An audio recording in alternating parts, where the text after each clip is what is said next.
Бұл тосаттың түсі көз тартады, ал дәмі таңдай қақтырады. Баршаға сәлем.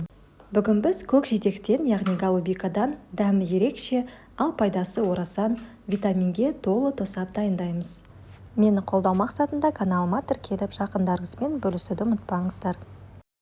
Міне біз бүгін мынау 1 килограмм голубика, яғни көк жидектен тосап дайындаймыз, варенье дайындаймыз. Қазір сіздерге жасалу жолын көрсетемін. Ең алдымен біз голубиканы жақсылап қоқыс мұсырларынан тазалап алдық. Яғни шөптерінен, артық жапырақтарынан, барлығынан тазартып шықтық. Енді оны жуып алу керек. Жуу үшін 1 шай қасық ас содасын қосамыз. Үстінен су құйып, шамамен 10-15 минутқа қалдырамыз. Жақсылап араластырып жібереміз. Осылай жасасаңыздар, голубиканың арасында бізге көрінбейтін микробтар, бактериялар барлығы өліп, жақсылап тазаратын болады. Міне голубиканы жақсылап жуып шықтым. 2-3 қайтара жақсылап жудым. Енді вареньені жасауға кірісеміз. Голубикамызды теңдеу ыдысқа, осындай шараға төңкеріп аламыз. 1 килограмм голубика, оған сәйкесінше 1/1 етіп 1 килограмм қант қосамын. Енді қантты жақсылап араласу үшін осылай қолдың көмегімен бір араластырып қоямын.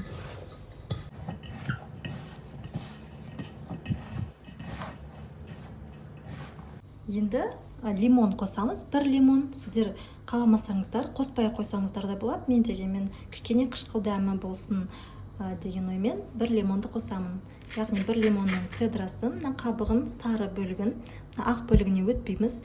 Тек сыртқы сары бөлігін, цедрасын ғана осылай үкіштен өткізу арқылы қосып шығамын. Енді мына лимонды осылай 2-ке бөліп аламыз да, ситоның көмегімен, яғни мына дәнектері вареньемізге түсіп кетпесі үшін осылай ситоның көмегімен лимонның сығындысын құйып шығамыз. Мінекей дәнектері ситоның ішінде қалады. Мен екінші жарты лимонды да дәл солай сығып құйып шығатын боламыз. Қалған лимонның, мұжылған лимонды кейін шайға қосып демдеп ішіп жерсеңіздер болады. Енді тағы да бір рет осы лимон сығындысымен, цедрасымен жақсылап араластырып жібереміз.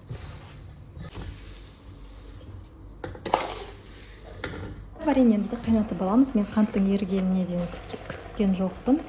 Сондықтан үстіне қосымша осындай 100 мл су қосып жіберемін. Кәнеде бір араластырып жіберіп, қазір қайнағанға дейін күтетін боламыз. Арасында осылай араластырып қоямыз. Міне біздің вареньеміз қайнады. Араластырып оттың астын өшіріп қоямыз.